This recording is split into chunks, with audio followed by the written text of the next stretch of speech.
एक छोटे से गांव में महेश अपने परिवार के साथ रहता था, जहां उसका बेटा अनुज और पत्नी माला रहती थी। एक सुबह महेश खेत पर जा रहा होता है कि तभी माला कहती है, अरे आप सुबह सुबह खेत पर जा रहे हैं? आपसे कहा था ना कि हमारे घर की छत टूट गई है, छत को बनवा दीजिए। लेकिन फिर भी आप सुबह सुबह ही खेतों के लिए जा रहे हैं। अगर मौसम बिगड़ गया तो हमें बहुत परेशानी हो जाएगी। हाँ, कहा तो था, लेकिन खेत में नहीं जाऊंगा तो आज का खाना कैसे होगा? तुम्हें तो पता ही है, मैं दूसरों के खेत में काम करता हूँ, वहाँ पर हर रोज जाना पड़ता है। छत का क्या होगा? टूटी हुई छत के नीचे हम कैसे रहेंगे? आप खेतों पर देरी से भी जा सकते हैं। सबसे पहले आपको छत ठीक करवानी चाहिए। अभी तो पैसे भी नहीं है कि मैं किसी को बोल दूं छत ठीक करने को। एक काम करता हूँ, आज मैं थोड़ा जल्दी आ जाऊंगा। शाम को सूखी हुई घास लगा दूंगा, जिससे थोड़ा तो बेहतर होगा। बस यही करो, आप सूखी हुई घास ही लगाओ। ये नहीं कि थोड़े पैसे जमा करके छत ही ठीक करवा ले। मेरे तो कर्म ही फूट गए जो मेरी आप जैसे गरीब से शादी हो गई। अब गरीब है हम लोग, गरीबी में 4 पैसे भी हमारे लिए बहुत होते हैं।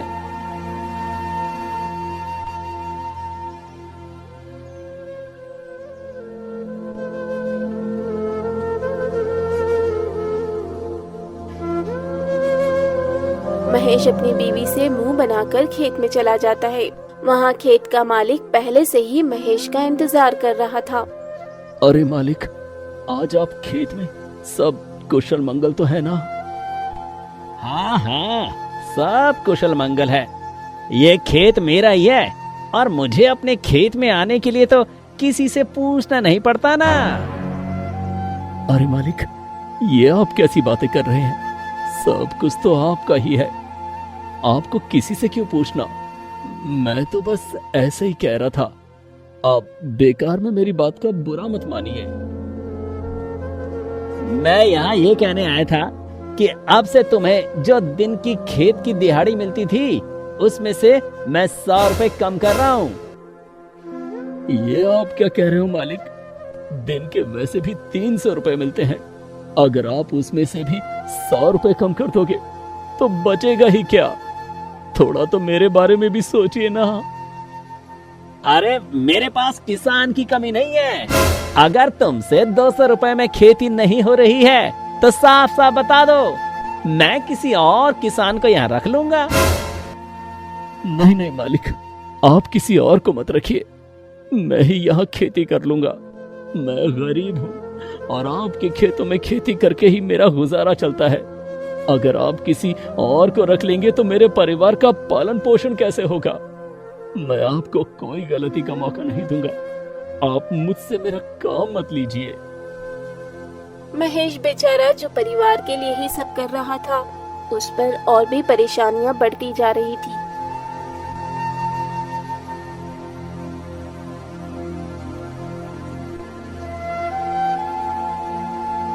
महेश अब परेशान रहने लगा था। अब मैं क्या करूं? पैसे भी नहीं है, अनुज की पढ़ाई का भी खर्चा देखना है, किसानी से भी कुछ नहीं मिल रहा है। अगर घर में सबको बताऊंगा तो सब परेशान हो जाएंगे। अनुज भी मना कर देगा पढ़ने लिखने से।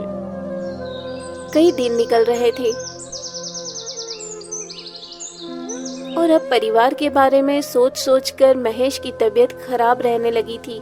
उसे जब देखो अपने परिवार की चिंता सताने लगती कि वो अपने परिवार को कैसे संभालेगा। बाबा को क्या हो रहा है? आजकल बाबा ठीक से किसी से बात भी नहीं करते हैं, सबके साथ खाना भी नहीं खाते। बाबा को जरूर कोई चिंता सता रही है। मुझे बाबा की चिंता को कम करना ही पड़ेगा। अनुज भी अब अपने पिता के ऊपर नजर रखने लगा था।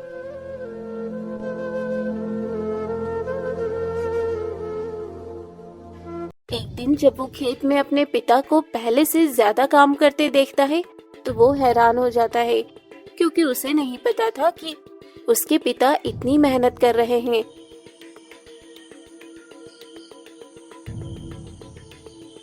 और उसने ये सब देखकर अपने आप से कहा, ये क्या? पहले तो बाबा शाम को बस 6 बजे तक ही काम करते थे, लेकिन अब तो 8 बज गए हैं। लाइट लगाकर भी खेती कर रहे हैं और घर पर अब पैसे तो पहले की तरह ही दे रहे हैं। ये सब क्या है? अनुज को कुछ भी समझ नहीं आता है, इसलिए वो अब और किसानों से बात करने लगता है ताकि वो जान सके कि उसके पिता इतनी चिंता में अक्सर क्यों रहते हैं।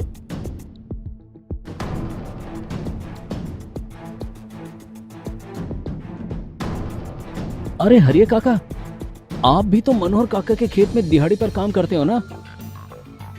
हाँ अनुज बेटा, पर क्या हुआ? तुम ऐसे अचानक से क्यों पूछ रहे हो? वो दरअसल मैं देख रहा हूँ आजकल जो भी मनोहर काका के खेतों में काम कर रहा है वो पहले से ज्यादा काम कर रहा है। कुछ बात हुई है क्या?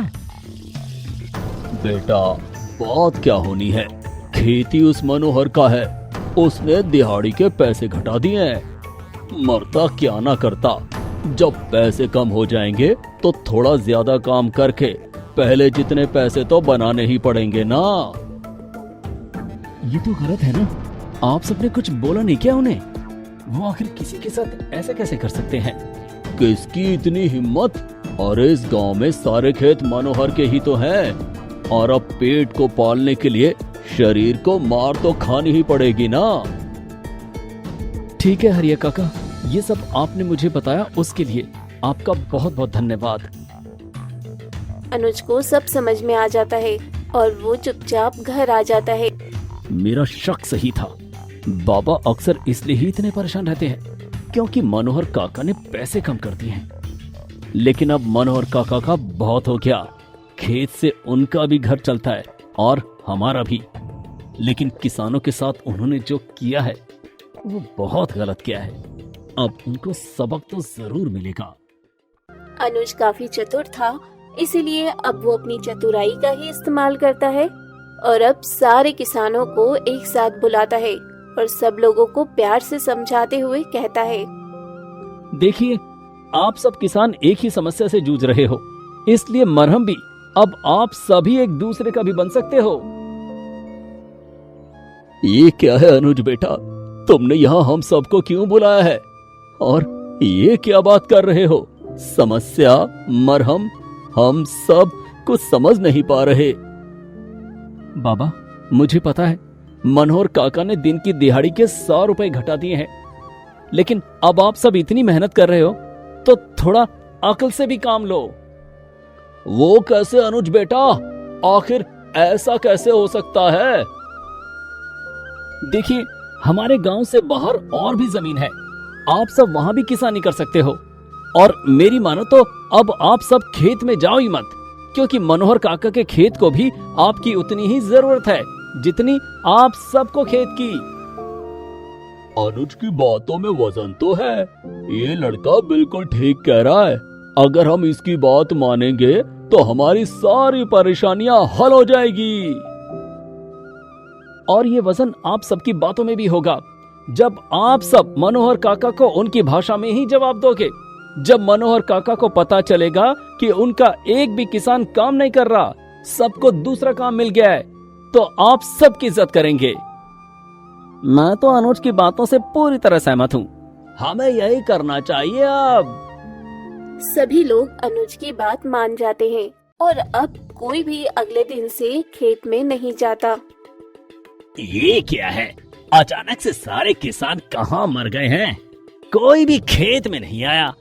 कोई बात नहीं, 1-2 दिन में जब पैसों की जरूरत लगेगी तो सब खुद ही भाग आएंगे। देखते ही देखते 1 हफ्ता निकल जाता है और अब भी कोई खेत में नहीं आ रहा था। ये सब कुछ देखकर मनोहर बहुत ज्यादा गुस्से में था। उसे समझ नहीं आ रहा था कि सारे किसानों को आखिर हो क्या गया है। अब बस बहुत हो गया, 1 हफ्ता निकल गया है और किसान खेत में आ ही नहीं रहे। वो सब भूल गए क्या कि मेरे खेतों में फसल काटने का समय आ रहा है? मनोहर अब किसानों के घर जाने लगा था। अरे हरिया, 1 हफ्ता हो गया है, अब तक खेत क्यों नहीं आए? तुम्हें पता है ना, मेरे पास किसान की कमी नहीं है।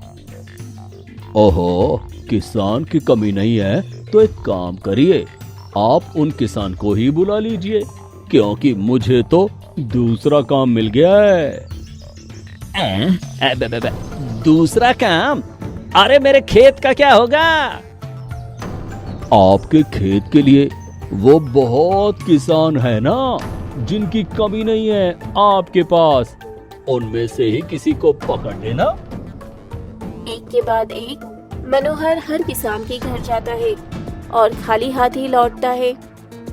कोई भी किसान आने को तैयार ही नहीं है। ऐसे तो मेरे सारे खेत बंजर हो जाएंगे। अब मैं क्या करूं? मनोहर उदास बैठा होता है। तभी अनुज वहाँ सब किसानों के साथ आता है। क्या वो मनोहर काका, जब खुद पर बीती तो माथे पर लकीरें आ गई। तुम सब यहाँ? मुझे माफ कर दो किसान भाइयों, और ऐसा मत करो। अगर आप सब मेरे खेतों में काम नहीं करोगे तो मेरा क्या होगा? और आपने जो इनके साथ पैसे घटा कर किया है उसका क्या? मैं अपनी गलती सुधार लूंगा। सबको उनकी मेहनत का पैसा मिलेगा। गरीब किसान का चतुर बेटा अनुज, जिसने हम किसानों के लिए मनोहर जी को अच्छा सबक सिखाया। मनोहर काका, सबका घर खेत से ही चलता है, इसलिए मदद करने के लिए हाथ बढ़ाना चाहिए, बल्कि गिराने के लिए नहीं। गरीब किसान के चतुर बेटे की वजह से गांव के सभी किसान खुश थे और खुशी खुशी किसानी करते हैं।